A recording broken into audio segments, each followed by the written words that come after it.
Good morning बच्चों। कक्षा 12वीं पशुपालन में हम पढ़ रहे थे अध्याय 8 पशु प्रबंध। इसमें हम आज अंतिम टॉपिक पढ़ेंगे पशुओं का अंकन या चिन्हित करना। तो पशुओं के शरीर पर कहना चाहिए नंबर डालना या चिन्हांकित करना ही पशुओं का कहना चाहिए अंकन या चिन्हांकित करना कहलाता है।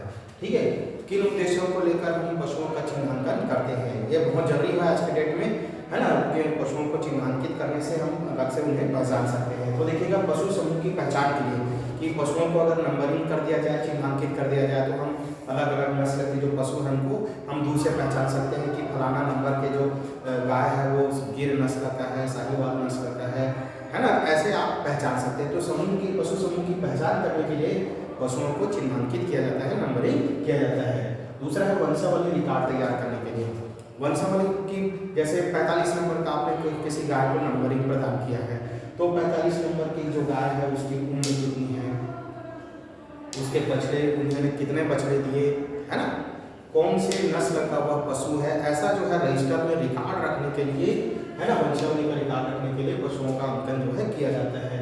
फिर है पशुओं का पंजीकरण करने के लिए, है ना, पंजीकरण करने के लिए कि आपके पास जो पशु समूह है, किसी गांव में जैसे बहुत सारे पशु समूह हैं, तो उसका पंजीयन करेंगे कि, है ना, 1 से 15 तक के जो गाय हैं देसी नस्ल के हैं, 16 से 25 तक के जो गाय हैं गिर नस्ल के हैं, है ना, अमुक व्यक्ति का गाय है, ऐसा आप उसको क्या कर सकते हैं, पंजीकरण कर सकते हैं। इससे समूह की पहचान की जा सकती है।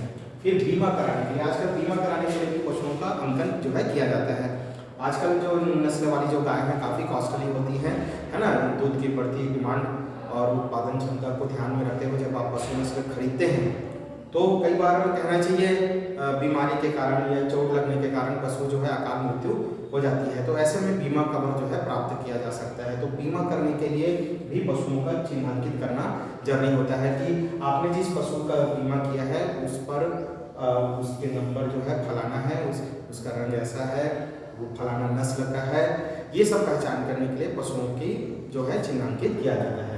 फिर उत्पादन रिकॉर्ड रखने के लिए, अभी मैंने बताया है ना कि फलाना नंबर का जो पशु है, फलाना कलर का जो पशु है ना, उसका उत्पादन कितना है, एक दिन में वो कितना दूध देता है, तो एक बैग में कितना दूध दे रहा है ना, आदि रिकॉर्ड रखने के लिए उसको चिन्हांकित करते हैं।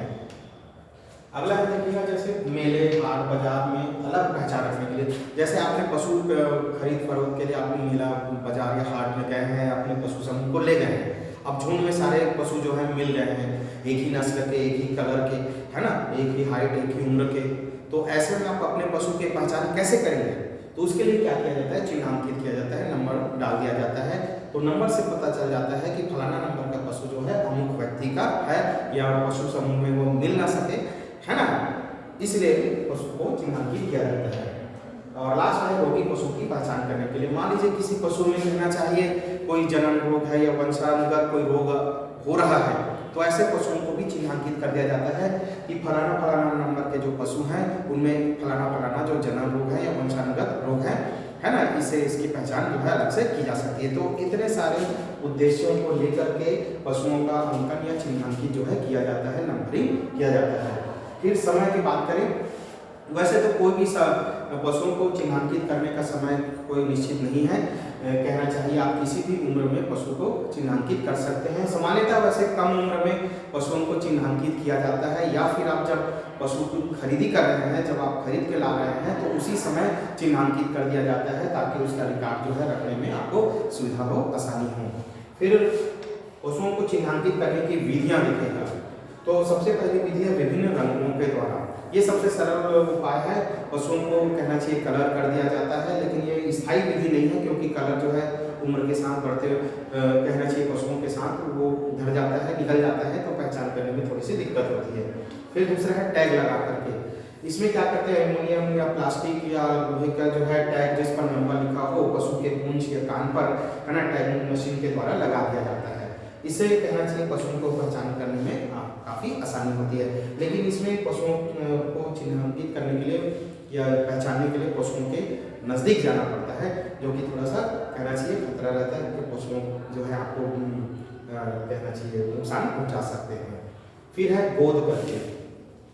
इस विधि में क्या करते हैं, विशेष प्रकार की स्याही का प्रयोग करते हैं। सबसे पहले गोदने की जो मशीन होती है ना, पहले एक कान के ऊपर या पिछले पुट्ठों पर जांघों में एक गोदने की मशीन के द्वारा नंबर गोद दिया जाता है। फिर एक विशेष प्रकार की स्याही उस गोदने के ऊपर लगा दिया जाता है।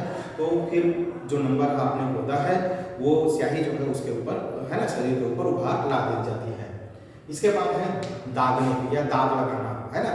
ये कहना चाहिए थोड़ी सी ये कष्टदायक विधि होती है। इसमें दो प्रकार की विधि अपनाई जाती है, ठंडा दागना और गर्म दागना।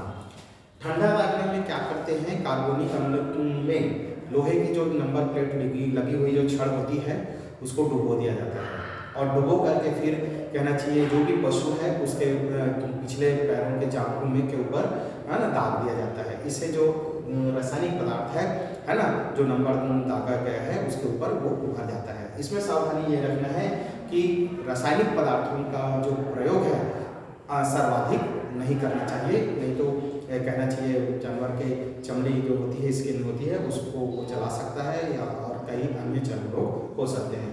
फिर दूसरा है गर्म दागना। ये काफ़ी अमानवीय और कष्टदायक होता है। इसमें क्या करते हैं, लोहे की नंबर लगी हुई जो प्लेट्स की जो छड़ें होती हैं उसको पहले गर्म लाल होते हुए तक है ना गर्म करते हैं, एकदम लाल होते तक। फिर उसके बाद पशु के कहना चाहिए शरीर पर उसे दाग दिया जाता है। तो वहाँ पर की चमड़ी को जब हम दागते हैं तो चमड़ी जो है पूरी तरह से जल जाता है और नंबर जो है फिर उभर जाता है। इसमें काफ़ी घाव बनने की भी संभावना होती है, जिसे बाद में कहना चाहिए दवाई लगा करके या टीचर आइडिन लगा करके घाव को सुखाया जाता है। फिर हम बात करते हैं कान पर निशान या छेद लगाना। यह जो विधि है कहना चाहिए भेड़ और सुअर में ज़्यादा प्रचलित है। जब भेड़ और सुअर काफ़ी कम उम्र के होते हैं तो उनकी कान जो है की चमड़ी जो है काफ़ी मुलायम होती है। तो इस समय उनके कान को विशेष आकार में, वी आकार में या कई आकार में कटिंग कर दिया जाता है ना। इससे उसके पशु समूह की पहचान जो है आसानी से की जा सकती है। तो कुल इतने विधियाँ हैं जिससे पशुओं को कहना चाहिए चिन्हांकित किया जाता है। और आज के वीडियो में इतना ही और यह चैप्टर आपका समाप्त होता है। धन्यवाद।